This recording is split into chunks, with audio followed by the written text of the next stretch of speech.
Boa tarde, estamos no ar com mais um Enzima Live Show, nosso programa bissemanal, sempre falando muito sobre inovação, tecnologia, mundo digital, startups, recebendo profissionais de renome para a gente trocar uma ideia sobre esses assuntos que a gente gosta tanto. Hoje, antes de apresentar o nosso convidado, só lembrar a vocês que as nossas conversas aqui do Enzima Live Show viram podcast sempre após a exibição. Então, nas principais plataformas você consegue ouvir, Spotify, Deezer e Google Podcasts. Então, se você não conseguiu assistir ao vivo aqui no YouTube, você tem essa opção de podcasts que, para quem gosta de malhar, dar uma corrida, é sempre melhor. Esses aplicativos são mais amigáveis, digamos assim. Então, hoje, apresentando o nosso convidado especialíssimo, diretamente da Suíça, o Motassem El-Bawab, ele que é Head de Digital da Federação Internacional de Vôlei e veio conversar conosco aqui. Então, eu vou chamá-lo de Mota, vocês vão reparar a intimidade, mas pode ver que até ele mesmo já gosta de ser chamado de Mota. Então, sim. Mota,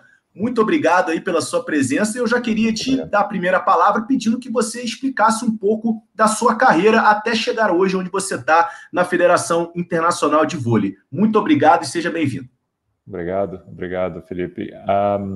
Minha carreira começou no esporte começou há muito tempo. Desde que eu tinha 7 anos, eu jogava basquete. Na família todo mundo era esportista, mas eu joguei, eu era jogador profissional de basquete no Brasil, joguei no Flamengo há alguns anos também, e depois disso, depois de algumas decisões, e vi que a carreira de basquete não ia dar muito bem, eu decidi fazer minha faculdade no Canadá e Nova York em marketing e business, mas sempre orientado em tecnologia.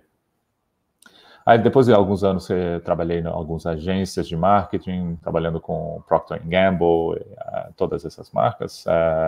Fui para a Suíça para fazer um outro mestrado, mas mais focado no digital, na tecnologia e no esporte. Aí, de lá, eu consegui trabalhar com a Federação Internacional de Vôlei. E depois de 3 anos, depois do Rio 2016, eu mudei para trabalhar para a FIBA, que é a Federação Internacional de Basquete, até ano passado. E de lá, fui chamado para voltar para a FVB para lidar o novo departamento digital e tecnologia que é na FVB. Mas sempre nessas 3 experiências aqui na Suíça, eu sempre trabalhei no digital, fazendo plataformas, criando plataformas, ou gerenciando projetos de plataformas, ou aplicativos, sites, e tudo isso. Então, isso é um resumo da minha carreira, e agora estou na FVB faz 1 ano e quase 5 meses, 6 meses, e as coisas estão indo bem. Ótimo. Cara, e se você tivesse que... Eu sei que quando se fala em estratégia digital é algo muito amplo, assim. Sim. Mas, assim, no seu dia a dia, quais são os objetivos que você enxerga para a atuação da federação dentro do mundo digital? Se você tivesse que elencar pelo menos os principais. Uhum. Na nossa equipe, no nosso departamento, a gente tem 3 tipos de pessoas ou 3 grupos de pessoas que trabalham com a gente. O primeiro grupo é o conteúdo, todas as pessoas que trabalham com mídias sociais, redes sociais, conteúdo vídeo, entrevistas, editorial. Depois a gente tem uma área de produtos digitais, que é tudo que é site, tudo que o fã interage com a gente, Voleibol TV. E o terceiro é as coisas que você não vê, que é a tecnologia, que é atrás de tudo isso. Mas nosso primeiro objetivo, como Federação Internacional, é aumentar a audiência e aumentar o engajamento com nossos fãs de vôlei de praia, de uma maneira global. E trazer também... Isso é uma coisa que, desde que eu comecei na FVB, era um objetivo claro que a gente queria ter, trazer novos fluxos de receita além da televisão, além do patrocínio, do modo digital. E isso começa com uma estratégia, isso começa com planificar um plano de 4 a 5 anos para a gente poder alcançar esses objetivos de receita. Mas primeiro objetivo sempre é aumentar a audiência e ser mais próximo da audiência e para engajar com eles, com conteúdo e com produtos também. E qual que é o tamanho da sua equipe hoje? Você mais quantas pessoas? Tem uma pessoa só para conteúdo? Tem uma como é que é a divisão interna da equipe? A divisão interna somos no total 9 pessoas entre tecnologia, produtos e conteúdo. Mas a gente trabalha muito com freelancers no mundo inteiro, porque nossa estratégia é o que a gente chama de Volleyball 365, que é todo dia você vai ter que ter alguma coisa sobre vôlei ou vôlei de praia, que você vai ver no mundo digital. Então, somos 8 no total, mas freelancers são quase, eu posso dizer, entre 15 a 25 pessoas, dependendo da temporada. Agora estão mais reduzidos, porque por causa dos eventos foram para ano que vem, mas a maioria do tempo somos entre 8 e 15 pessoas que trabalham diretamente com digital. E aí, no caso, só para terminar essa questão da estratégia, vocês têm perfis em línguas diferentes para poder falar? Por exemplo, o Brasil ele é muito forte, o vôlei é muito forte aqui, né? O segundo esporte mais popular. Como que vocês trabalham para conseguir atingir públicos em diferentes países, com diferentes línguas? Localização é uma coisa que traduzir e trazer também sua experiência e a experiência digital do seu produto ou o conteúdo de uma maneira local é muito importante. Mas para chegar a esse ponto, a gente tem que fazer muito trabalho de planejamento antes. A gente não começou ainda a fazer isso a 100%, está testando em algumas formas e com alguns mercados, como o Japão, como o Brasil, como a China, para realmente localizar a experiência de cada um dos nossos produtos e do conteúdo que a gente coloca nas redes sociais. Mas a ideia é sempre um canal, mas dependendo de onde você vem, esse canal é personalizado para você, da sua língua ou do conteúdo que você gosta de assistir. Legal. Mas, por enquanto, a gente não tá traduzindo tanto assim. A gente está no começo testando, mas faz parte do nosso plano do ano que vem, é aumentar nossos produtos para até quase 8 línguas no mínimo. Legal. E o trabalho, não só o seu, mas da sua equipe, ele também envolve um olhar tecnológico sobre outros departamentos? Então, por exemplo, na questão da área técnica, a Hawkeye, para você conseguir ter uma facilidade para os árbitros e tudo mais, ou não? O seu foco, por enquanto, segue nessa questão de trazer mais audiência, trazer novas linhas de receita. Como que é essa abordagem da tecnologia no esporte vôlei como um todo? Não, nosso mandato no digital e na tecnologia é uma coisa que é mais, não sei se é a palavra português certa, mas é transversal. Sim. Então, você faz parte de alguns projetos como Hawkeye, como a área técnica, ou mas nosso objetivo é mais dar um olhar mais de tecnologia, de consultoria para o resto dos departamentos, não realmente lidar esses processos, porque você quer que as pessoas que vão usar a tecnologia são as pessoas que vão lidar com esse projeto. Mas nosso objetivo com essas tecnologias como a Hawkeye, a gente não está muito envolvidos com isso, mas a gente participa para dar uma reflexão mais técnica, mas tem um conhecimento tecnológico um pouquinho maior que os outros departamentos. Mas uma coisa que a gente estava muito envolvido durante esses 3 a 4 últimos meses é como trazer todo mundo a poder trabalhar de casa. Botar tudo no ar, botar tudo no cloud, treinar as pessoas a usar Microsoft Teams, ou usar Zoom, usar todas essas plataformas, como é que você vai botar seus documentos em si. Então, isso faz parte dos nossos objetivos internos, que a gente ajuda as pessoas a ser mais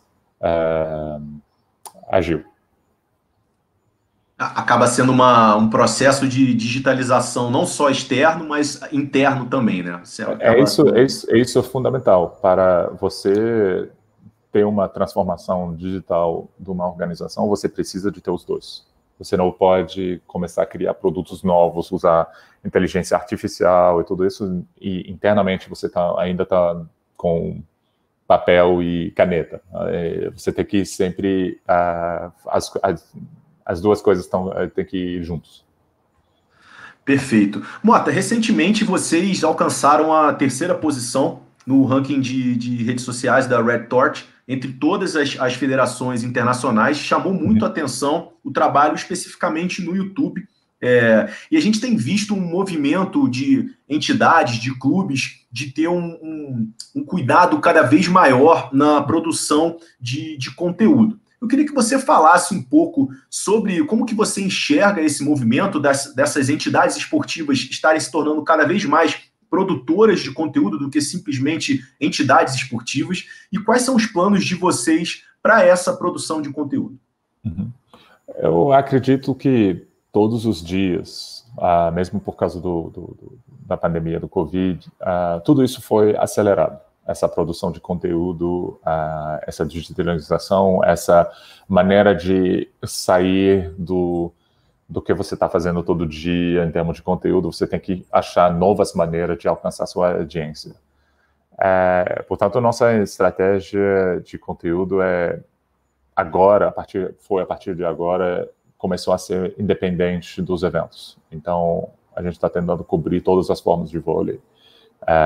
Nossa estratégia de Volleyball 365 é isso, que todos os dias você vai ter algum conteúdo de vôlei nas plataformas onde os fãs estão. Então, você vai ver isso, que todas as organizações estão mudando os projetos, e o modelo de negócio, o modelo de promoção do esporte vai mudar, porque isso foi essa pandemia acelerou esse processo. Então, para a gente era como é que a gente conseguiu isso, que a gente tinha uma estratégia para cada plataforma. Então, no YouTube, a gente vai botar esse tipo de conteúdo. No Facebook, a gente vai botar um outro tipo de conteúdo. É assim que a gente alcançou esses números.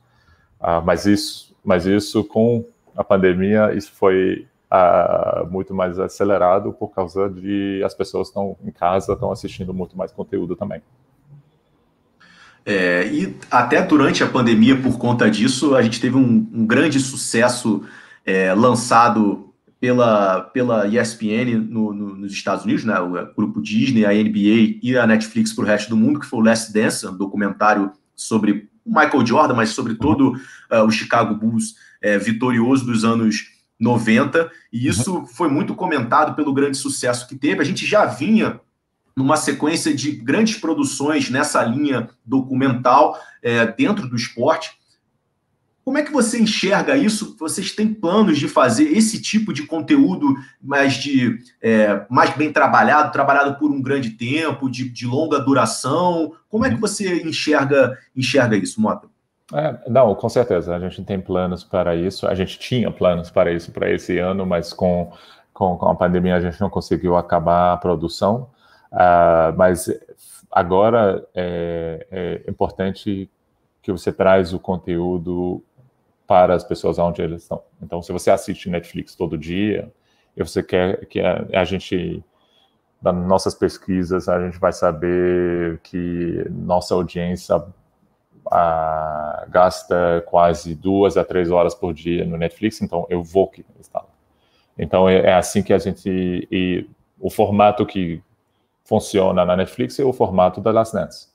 Então isso faz parte da nossa estratégia, mas obviamente a gente tem que produzir tudo isso. E tem muitas federações que já estão fazendo isso. A Fórmula 1, que está fazendo a segunda temporada de conteúdo e de uma série que eles estão fazendo na Netflix. Tem uma no ciclismo, no tênis. Todas essas plataformas, todas essas federações estão fazendo esse tipo de documentários mais reafinado. E que está bem feito, mais longo, porque as pessoas estão... Mas tudo depende também do storytelling que você está fazendo. Se você quer botar 1 hora da mesma história que todo mundo conhece, isso não vai ser interessante. O interessante do Last Dance é que eles estavam dizendo uma história que não todo mundo sabia. Estavam mostrando uma coisa que não necessariamente todo mundo, mesmo se você era um jogador de basquete, você não sabia dessas histórias do Michael Jordan, com o Scottie Pippen, tudo isso. Mas, com certeza, a partir do ano que vem, vocês vão ver mais conteúdo de vôlei, longo, curto, dependendo de onde você está. Se você está passando um tempão no TikTok, você vai ver a gente lá. Se você já consegue, a gente já tem uma conta lá, então se você quer se inscrever, tá tudo, seria ótimo.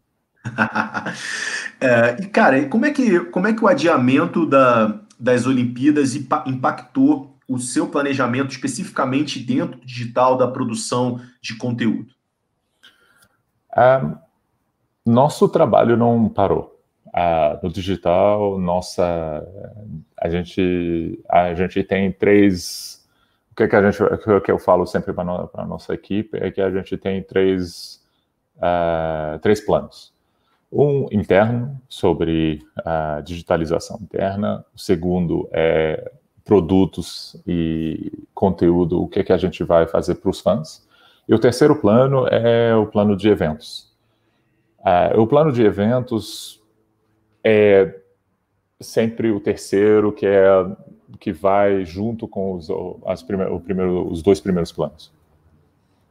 Mas, da mesma forma, se a gente não tinha os eventos, nosso trabalho do digital não para, porque, aliás, é o melhor tempo para a gente acelerar algumas coisas, porque durante os eventos, então, muitas pessoas que trabalham na organização de esporte, durante os eventos, tudo para. Na tecnologia, no digital, você não pode fazer novos produtos, lançar um novo site, lançar um novo aplicativo, porque não faz sentido, tecnicamente você não faz muito sentido, você tem que fazer isso antes ou depois. Mas agora a gente tem essa oportunidade de usar esse tempo de não ter os eventos para a gente acelerar algumas coisas que a gente quer fazer e planejar melhor nossas coisas. Então, as Olimpíadas impactou nosso plano de eventos, em termos de conteúdo e produtos que a gente queria lançar, mas isso não impactou nossos planos que a gente tinha para 2022 e 2024. Perfeito. Então, acho que a próxima pergunta que eu vou fazer, você meio que já respondeu, que era, ao mesmo tempo que a pandemia prejudicou bastante, de alguma forma, né, o planejamento de muitas organizações esportivas, não só federações, enfim, mas o que você tira de positivo também desse período sem competições? Acredito que é isso, né? Você acaba tendo um tempo para conseguir pensar e colocar em prática coisas que, às vezes, você, no dia a dia, estava sempre com outras prioridades, acaba que quando você para, tem tempo de colocar para frente outros projetos. Basicamente isso, né? Sim, exatamente. Essa pandemia apenas acelerou a adoção de tecnologia em todas as organizações. Nos últimos 2 a 3 meses, a tecnologia mostrou que o poder da tecnologia para a gente manter conectados, enquanto os esportes, escolas, negócios, tudo foi cerrado. Então, isso tudo foi acelerado por causa da pandemia, mas também para todos os departamentos digitais e de tecnologia foi o momento de acelerar seus projetos, aprovar seus projetos para você ir muito mais rápido. Então, e também essas plataformas são tornadas cada vez mais disponíveis. E os consumidores estão sendo mais acostumados com essas plataformas. Então, você tem que acelerar essa parte também. Perfeito. Cara, tem tido um movimento dentro do esporte, de clubes, de federações, deles usarem as redes sociais como se fossem aquários para atrair as pessoas para plataformas próprias, onde essas organizações elas têm o controle sobre os dados, conseguem estabelecer depois uma relação direta com os seus fãs. O Barcelona, acho que é um grande exemplo disso, né? Fez uma grande estratégia digital, lançou em fevereiro e tudo mais. Como que você vê esse movimento e como que a Federação Internacional de Vôlei trabalha para conseguir desenvolver os dados dos fãs do esporte? Então, a gente tem um grande projeto dentro de casa, que é como a gente pode conectar todas essas plataformas para a gente ter o que a gente chama de single fan view, que é uma pessoa que está conectada no Voleibol TV, você quer também saber se eles estão indo para a arena para assistir um jogo, ou se alguém que está conectado na sua página de Facebook, se essa pessoa é interessada de ver o live streaming na Voleibol TV. É um pilar muito importante da nossa estratégia, essa estratégia de dados, estratégia de entender o que é o consumidor, o que é o nosso fã quer, o que eles estão fazendo dentro das nossas plataformas e fora das nossas plataformas, e isso faz parte da nossa estratégia. Agora, o que a Barcelona chama de FRM, Fan Relationship Management. É o mesmo tipo de projeto, e isso te ajuda também com os patrocinadores. É uma maneira de monetizar tudo isso, que você pode, com todos esses dados, você pode chegar para os seus patrocinadores e dizer que nossa audiência pode fazer isso. E a nossa audiência engaja com a gente dessa maneira. Então, posso ativar a sua marca dessa forma aí, para melhorar o engajamento. Então, essa estratégia de dados faz parte da nossa estratégia, porque a gente quer quer ser muito mais próximos dos nossos fãs. Então, com essa coleção de dados, é assim que você pode fazer isso. Mas o primeiro passo é centralizar seus dados numa database trazendo o Voleibol TV, trazendo o site, trazendo mídias sociais, sem tentar trazer as pessoas dentro de uma plataforma. Não sei se isso explica como é que você deixa as pessoas, mas você só tira os dados de cada dessas plataformas, seguindo as regras de legislação, tudo mais, mas é assim a melhor maneira. Porque se você está no Facebook, você não quer voltar e ir para outra plataforma. Se você está no Facebook, você quer passar seu tempo no Facebook. Se você está no YouTube, você quer passar seu tempo no YouTube. Não faz muito sentido que você fica pulando de uma plataforma a outra. Então, a ideia é que você junta, mas só no back-end, que na parte de trás, que você pode ter todos esses dados e ter uma visão completa do que seu fã está fazendo. Um dos produtos digitais é a Voleibol TV, como você falou, né? Foi lançada em 2018. Eu queria que você comentasse qual que é a importância da Voleibol TV hoje dentro da estratégia digital da federação, e também ela é uma plataforma paga, mas eu acredito também que o valor que ela entrega a vocês é muito mais do que a receita com a assinatura e sim com esses dados que você consegue coletar dos seus fãs. Então, comenta para a gente um pouco da importância da Voleibol TV dentro da sua estratégia hoje dentro da federação. Sim, então, com nossos direitos de televisão, a gente tem alguns países que a gente não pode ter Voleibol TV, como o Brasil, por exemplo.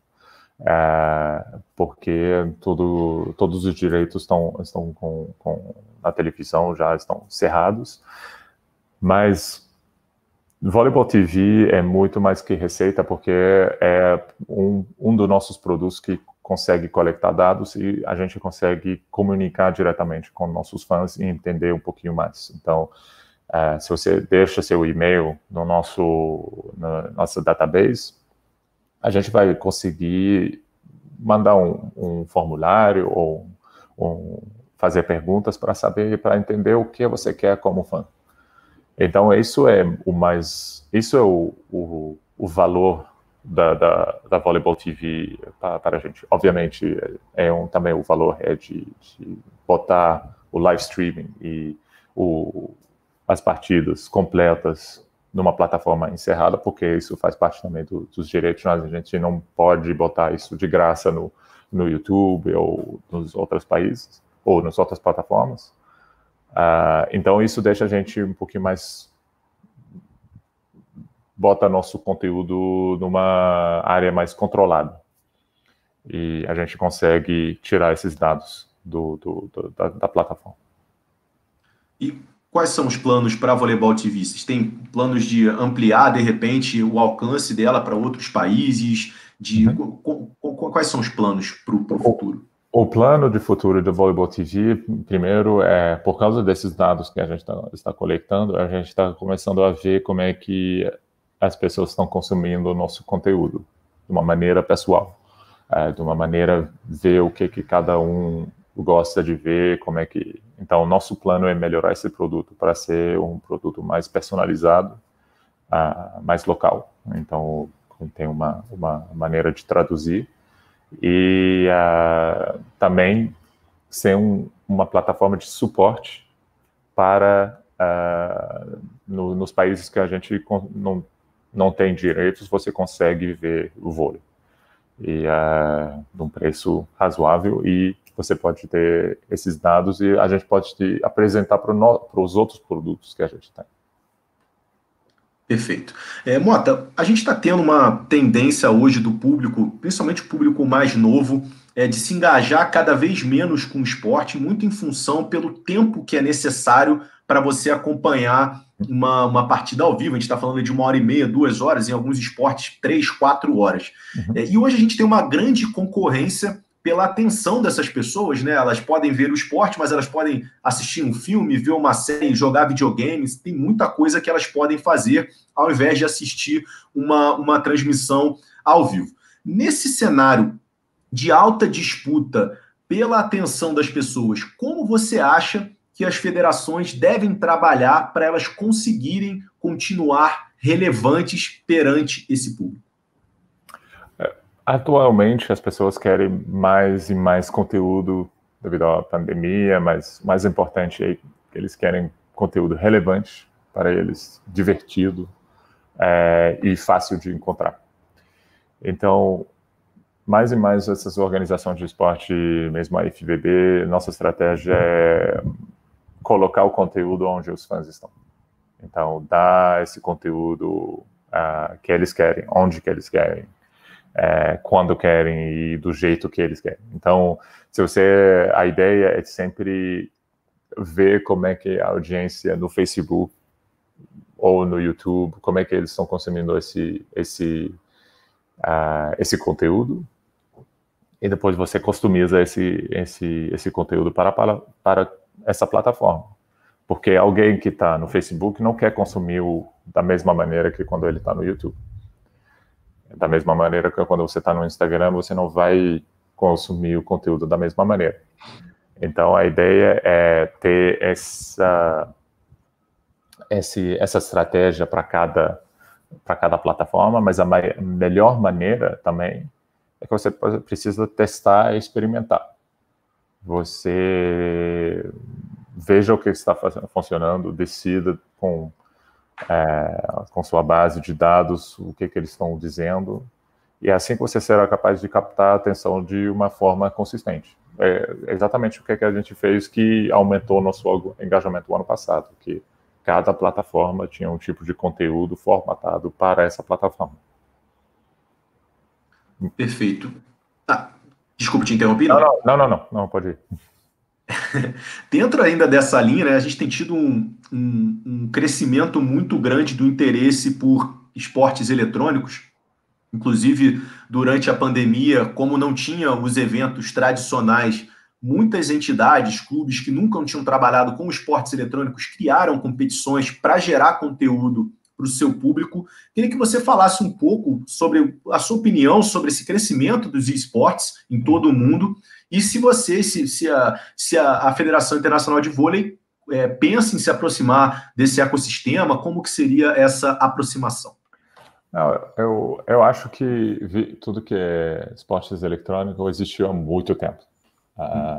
E essa comunidade existiu há muito tempo. A única coisa é que os últimos anos essa comunidade ficou mais popular e mais conhecida, mas as pessoas estão vendo que tem um potencial enorme dentro dessa indústria.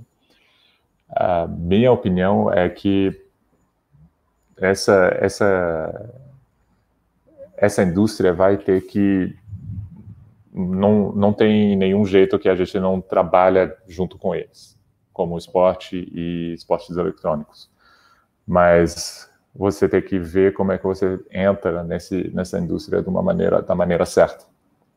Você tem que ter um plano, você tem que ter uma estratégia específica. Uma federação como a gente, que não tem um videogame, a gente está num estado que estamos avaliando nossas opções, mas isso não faz parte da nossa estratégia imediata, porque isso exige um grande investimento. Você tem que ter os parceiros certos, a estrutura certa para poder construir algo para esse projeto. Você não pode começar, vamos lançar, vamos começar no videogame e vai ser tudo feito. Não, tem alguns passos que você tem que fazer, e mesmo se você vê na maioria das federações, das organizações, das grandes organizações de esporte, o departamento de esporte, ou esportes eletrônicos, eles têm um departamento dedicado. Então, isso nem faz parte da estratégia digital, não faz parte da estratégia de tecnologia ou de marketing, eles têm sua própria estratégia que faz parte da estratégia de business. Então, isso que é a parte mais importante que as organizações têm que entender, que se você se lança nesse mundo, você tem que ter alguns recursos dedicados para fazer da maneira certa. Não é só chegar e lançar, né? Tem que ter todo um planejamento, saber onde você quer chegar, exatamente. Exatamente. Não tem, tipo, a FIFA, eles têm um eSports Director, eles têm um departamento de eSports que trabalha junto com a FIFA, o videogame, toda a NBA também, eles têm departamentos dedicados. Então, você não pode botar isso embaixo do digital e botar uma coisa aí e não saber. Porque você também tem que ter... Eu acho também que mesmo no mundo do esporte, a gente não conhece muito bem qual tipo de conteúdo, qual tipo de plataformas funciona muito bem no esportes eletrônicos. Então, você precisa desse conhecimento, então você tem que trazer esse conhecimento de fora. É assim que eu vejo as coisas, mas por enquanto na FVB estamos avaliando as opções, mas isso não faz parte de nossa estratégia de amanhã, mas mais o longo prazo. Perfeito. Mudando um pouco o foco aqui, a gente tem não muitas, né, mas algumas entidades esportivas, clubes, confederações, federações que estão criando programas de inovação aberta para ter um contato maior com startups e descobrir soluções tecnológicas que podem ajudar no seu business, de repente até desenvolver em conjunto essas soluções. O que você pensa sobre isso? A Federação Internacional de Vôlei já trabalha junto a startups? Tem plano de ter um programa próprio desse, de repente um desafio de startups e tudo mais? Dá um pouco da sua visão sobre isso, por favor. Sim, faz parte também, exatamente como no esportes eletrônicos, inovação e criação de novos produtos, você tem que trazer o conhecimento de fora. Então, esses programas de incubadores, de trabalhar com startups, é muito importante para trazer esse conhecimento dentro da organização.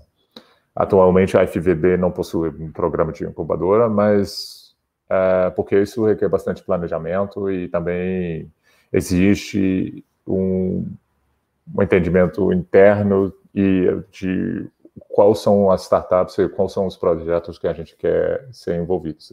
Seria mais tecnologia, seria mais de programas ecológicos ou esportes eletrônicos e tudo mais. Mas eu acho o mais importante nas incubadoras, o fator X dessas incubadoras, que é com tantos startups que estão por aí, você precisa de uma incubadora, um programa para filtrar essas startups, porque você vai ter essas apresentações constantemente e você não sabe qual seria a maneira eficiente de integrar eles no todo o seu planejamento. Mas, além disso, você tem que ter um trabalho de desenvolver um roteiro e um plano para ter os resultados necessários com essas startups. Mas, de mais e mais, eu estou vendo que as organizações esportivas estão sendo envolvidas com esses incubadoras e aceleradoras, e eu acho fantástico, porque o mundo do esporte não mudou há muito tempo. O modelo de receita não mudou há muito tempo. Sempre foi com direitos de televisão ou com o digital, sempre com advertising. E essas startups vão chegar e vão te trazer uma nova maneira de ver as coisas. Então, por causa disso que eu adoro ser envolvido nesses incubador, porque te dão uma outra perspectiva. Vocês hoje são abordados por startups, já trabalham com algumas, mesmo não tendo um programa específico. Como é que é hoje? Existe algum tipo de relação, nem que seja de fora para dentro? Sim, a gente trabalha com bastante startups que tem várias startups que estão desenvolvendo algoritmos de conteúdo ou estão desenvolvendo alguma tecnologia que precisam de uma maneira acesso para um evento de esporte. Então a gente trabalha não de uma maneira direta, mas a gente dá acesso para nossos eventos, nossos produtos, para eles poderem desenvolver a startup deles ou o modelo deles. A gente trabalha também com um programa em Montreal, no Canadá, que é chamado Jizu, que é um programa mais focado no entretenimento. E eles trazem startups que são focadas no entretenimento de festivais, de concertos, de eventos esportivos e tentam juntar tecnologia com entretenimento. Ao mesmo tempo, mas a gente trabalha com muitas startups de esporte e a gente ajuda porque também tem a escola aqui dentro da Suíça, chamada de GPFL, que tem muitas startups também ali. Perfeito. E dentro dessa linha ainda, fazendo um exercício de previsão, quais são as tecnologias que mais chamam a sua atenção hoje e que você acredita que tem o maior potencial de mudar a indústria esportiva? Eu acho a inteligência artificial focada no na criação de conteúdo, mas também na análise de dados.